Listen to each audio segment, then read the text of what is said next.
Hey everyone, this is Soul, and we're diving into the Alchemy profession in the upcoming War Within expansion. I admit, I sort of baited you a little bit, but we're gonna take a close look.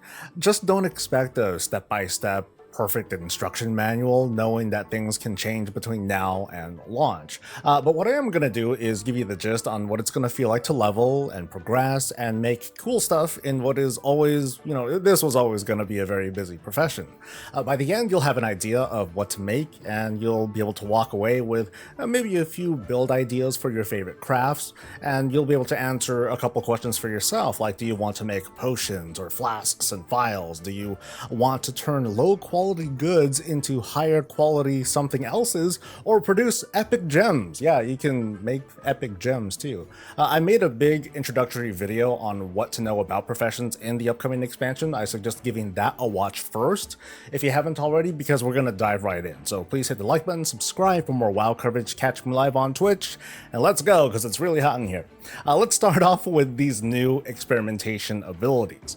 Wild experimentation happens to be learned by default when you first enter the profession, and by doing it you will immediately learn maybe a recipe, but you'll definitely learn meticulous experimentation.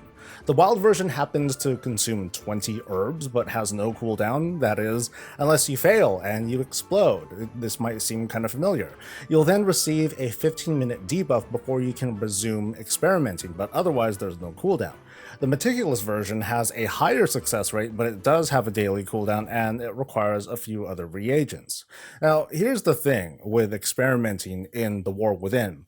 The herbs that you choose to experiment with matter. So if you choose the common herb Mycobloom to experiment with first, and you should, you'll slowly discover all recipes that happen to use that herb, whether it's, potions, flasks, or whatever. The quick and dirty of recipe learning is this. You want to conduct wild and meticulous experimentation off cooldown. Use Mycobloom first to discover the most recipes because it's in the most recipes, and then use the other more rare, probably way more expensive herbs to learn the other your other desired recipes. You're also going to need core weight catalysts to conduct these experiments, and like in Dragonflight, you can recycle like cheap or unwanted potions to create these. So recipe learning is going to be a little bit time consuming due to the cooldown of the experimentation, but it's also relatively easy. As long as you're experimenting each day, you'll be on your way to skill cap and creating most recipes at a decent level, so it's slow and steady. Learning as much as you can first is important. That way you can easily participate in patron work orders to gain first crafts or acuity or knowledge points and more. Now, with that out of the way, we got to talk about specializations, because in alchemy there are a few, from potions to vials to improving materials and creating these special gems. I'm going to show you how to do all of it and give recommendations, and we're going to start with potions and flasks. Regardless of which spec you'll go for, your first stop ought to be in the alchemical mastery tree. You want to plug 5 points in so you can unlock your first branch, which is a little bit below, and I suggest the Mycobloom tree. Unlocking this makes it so using Mycobloom for experimenting has a greater chance of unlocking related recipes. Again, more recipes means more first craft bonuses, meaning that you have more flexibility at fulfilling crafting orders from either players or patrons, and you should visit that crafting order screen every day. You might be asked to use concentration to complete some of these orders. Now, this is a new resource, but you want to follow what I think is the golden rule. Never ever let concentration cap out. Always use it on something, and if the expansion starts us off with a full bar, just blow through it if it gets you to make something at a better quality, or if it lets you be eligible to complete a crafting order. If you have to spare knowledge points, you could opt to add more points to this tree until you learn how to craft Formulated Courage. It's a self buff that lets you bypass the 15-minute debuff when failing a wild experimentation. It's up to you if you want to go down this route. It's kind of a lot of points, and you will be spending them here eventually.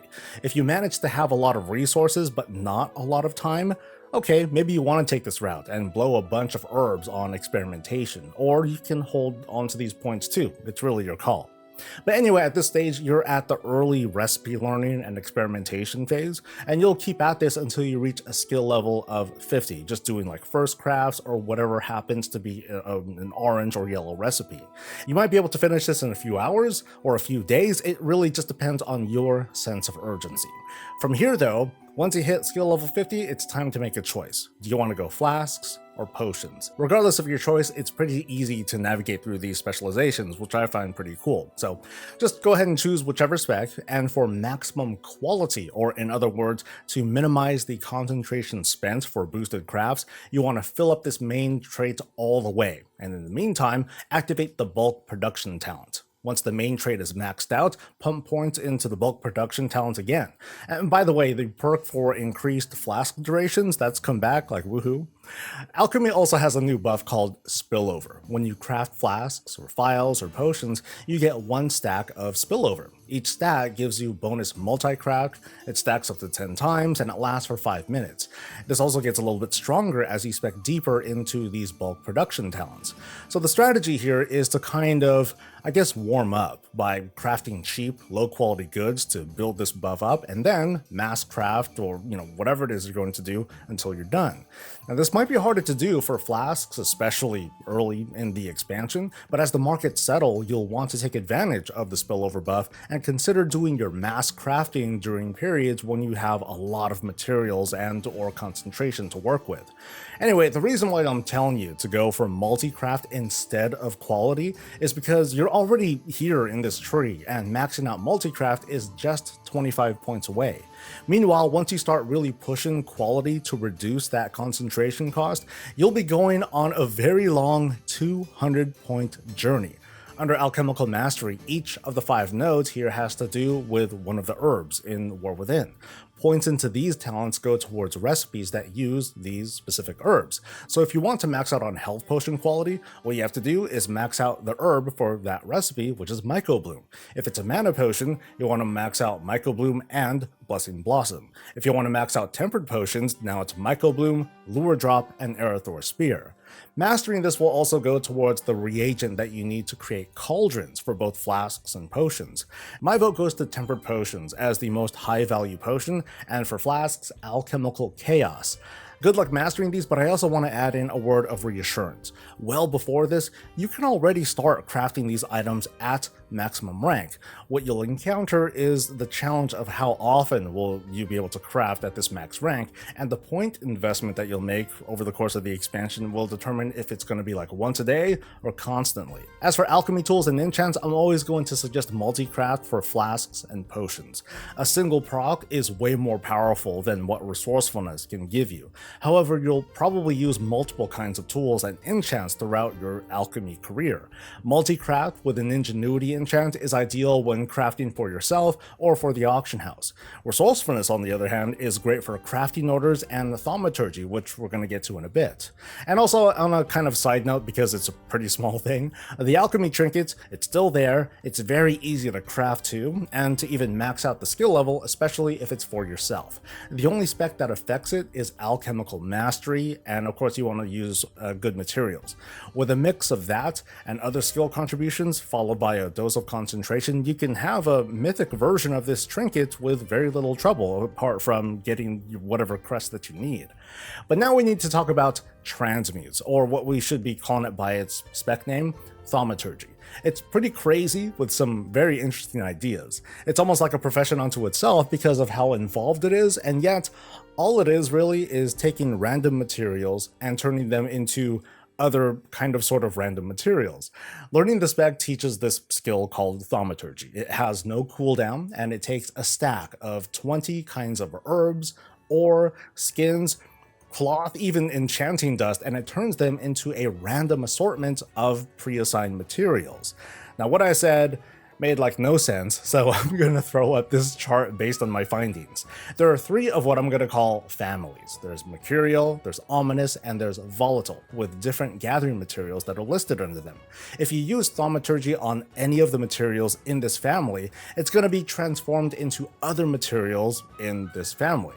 The results and the impact can be pretty interesting. Let's pretend that we're a little bit into the expansion and the price of storm-charged leather takes a dive and there happens to be a massive oversupply. What I can do is buy up a bunch of cheap leather and turn it into an assortment of Ironclaw, Erythor Spear, and Blessing Blossom with some of this volatile transmutagen as byproduct that I can process or use later. The idea is junk mats that turn into possibly better mats. With high enough skill, and by that I mean if your skill is pretty much maxed out, a thaumaturgist can be a pro at turning rank 1 materials into different rank 2 materials and hopefully turn that into a profit. But let's also think of the big picture. A handful of these specialists who are watching the market, they can clean up a possible oversupply of rank 1 materials, helping prevent the supply from getting out of hand, and they can help sort of stabilize prices, and they'll probably make money doing it. This is a pretty special sort of build though. It's the kind for like flippers and speculators, and it's not what I would suggest that people pick up early in the expansion when the cost of everything is going to be like really high, and we're probably better off just using and selling things rather than recycling them. On the other hand, we don't know the economy yet. Like one type of herb or it might be rare to the point where it would actually be beneficial to flip other items for a chance at this more valuable item. But thaumaturgy is still critical for endgame. Using the ability creates items, but it also leaves what I had mentioned, this transmutagen. It's kind of like leftover material. There's a thaumaturgy specialization that leads to the creation of a rare gleaming transmutagen. Now this can be used to create blasphemite. It's a gem that will be very high in demand because it's used for special epic gems and jewelry recipes and items that add sockets to gear. So I'm pretty confident that this craft is going to be a hit. Let's learn how to make it because it's sort of convoluted.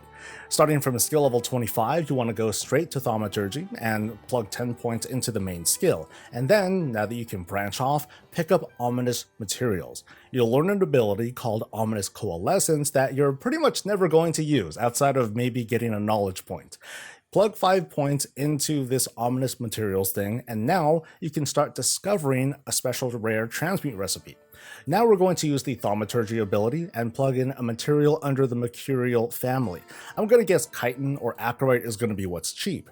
Process these until you discover the Ominous Call or the Ominous Gloom transmute recipe, which uses Ominous Transmutagen. Once you have one of these new abilities, drop another 10 points into Thaumaturgy and then activate the Gleaming Transmutagen branch. Now you need to make for yourself some extra Ominous Transmutagen. Mycobloom and bismuth are very basic materials that should be the most plentiful in the War Within and fall under the Thaumaturgy family that we want. That's why I had us spec into Ominous Materials. Are you following me? Probably not, just kind of keep doing what I say for now. So we're going to pick these cheap items and process it using Thaumaturgy. Create enough transmutagen to cast Ominous Call or Gloom, and ta-da! You now have your first thing of Gleaming Transmutagen, and you're pretty much on your way. Now what you want to do is increase your Gleaming Transmutagen production by jamming more points into the Gleaming Transmutagen trait, maxing out that main Thaumaturgy trait, and activating Transmutation and plugging maybe 15 points inside. Now, currently on the beta, that particular node doesn't work, and at the moment, transmutes are on a 1-day cooldown. Hopefully it'll work, and the cooldown will be a little bit lower. Whatever the case though, by the end of this journey, you'll be able to produce a little bit over 20 transmutagen a day using very cheap rank 1 materials. Each time you gather 80 of this gleaming transmutagen, you can use a special transmute that has no cooldown to turn this gleaming stuff into blasphemite, finally, which will probably be immediately sold too. The spec descriptions are a little bit unpolished, so again, things can change, but this is still going to be a very important spec for alchemists, and from my looking around, it's the only source for blasphemite. There's virtually no dependence on skill or tools for the particular recipes. Your struggles will actually be with completing crafting orders that might need more skill than what you have, so you just want to make sure you keep up your daily experimentations. Also, the transmutagen is soulbound, so there's no funneling your gleamings over to a single character via warbands or mailing stuff over. Still though, this is a great spec to have if you have a bunch of alts and want something for them to do. The last challenge left is to kind of wait and see if this changes a bunch before going live. Now for some personal takes. Is Alchemy going to win? Kind of a stupid question, but I'm going to ask this of every profession. Absolutely yes, it's going to be a big winner. I really like that making max rank potions and flasks and files is very accessible, and the skilling up serves to just make us more efficient at making more of them. The blasphemite being behind thaumaturgy is interesting, but I'm a little bit weirded out because this is at least as of right now, the only source. No doubt it's going to make a lot of people with their remix alts consider alchemy as a profession that they can just log in once or twice a week to like fulfill orders and then pop out a few gems. But that's also the beauty of professions overall. We can choose to camp orders or just throw stuff up on the auction house.